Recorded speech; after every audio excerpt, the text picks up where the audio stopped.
ওম শান্তি 23 জুলাই 2025 সাকাৰ মহাবাক্যৰ সম্পূৰ্ণ সাৰ কথা। মৰমৰ সন্তানসকল, যেতিয়া সময় পোৱা তেতিয়া একান্তত বহি বিচাৰ সাগৰ মন্থন কৰা, জীৱৰ সাৰ কথা শুনা, সেয়া পুনৰ অধ্যয়ন কৰা। প্ৰশ্ন: তোমালোকৰ স্মৃতিৰ যাত্ৰা কেতিয়া পূৰা হ'ব?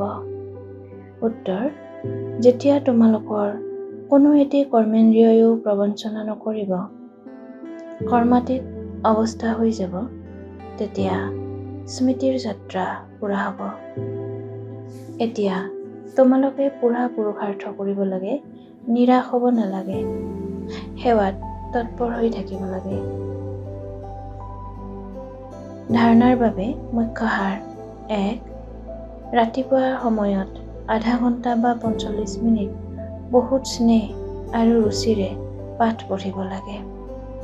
পিতাৰ স্মৃতিত থাকিব লাগে। স্মৃতিত থকাৰ এনেকুৱা পুৰুষাৰ্থ হওক যাতে সকলো কৰ্মেন্দ্ৰিয় বশ হৈ যায়। 2. সেৱাত দুখ সুখ, মান অপমান, গৰম ঠাণ্ডা সকলো সহ্য কৰিব লাগে।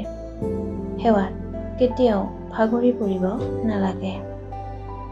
3 পদ ভূমিতো চিকিৎসালয় তথা বিশ্ববিদ্যালয় স্থাপন কৰি হীৰাতুল্য কৰি তোলাৰ সেৱা কৰিব লাগে।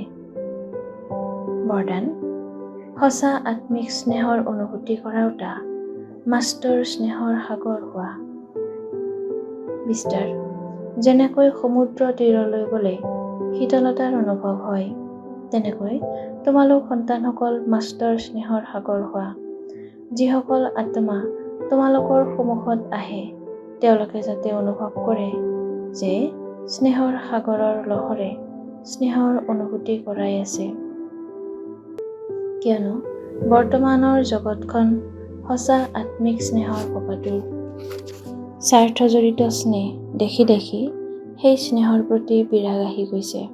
সেয়েহে আত্মিক স্নেহৰ অলপ সময়ৰ অনুভূতিকো জীৱনৰ অৱলম্বন বুলি বুজিব। শ্লোগান: জ্ঞান ধনেৰে ভৰপূৰ হৈ থাকা, তেতিয়া স্থূল ধনৰ প্ৰাপ্তি স্বত হৈ থাকিব। অব্যক্ত সংকেত: সংকল্প শক্তি জমা কৰি শ্ৰেষ্ঠ সেৱাৰ নিমিত্ত হোৱা।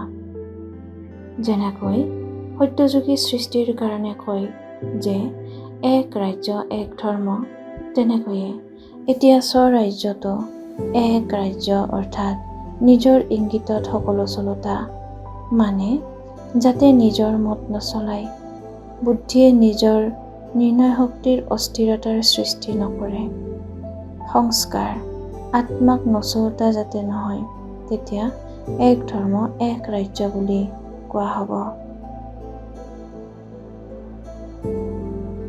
গতিকে এনেকুৱা নিয়ন্ত্ৰণ শক্তি ধাৰণ কৰি লোৱা, এয়াই বেহদৰ সেৱাৰ সাধন। ওম শান্তি।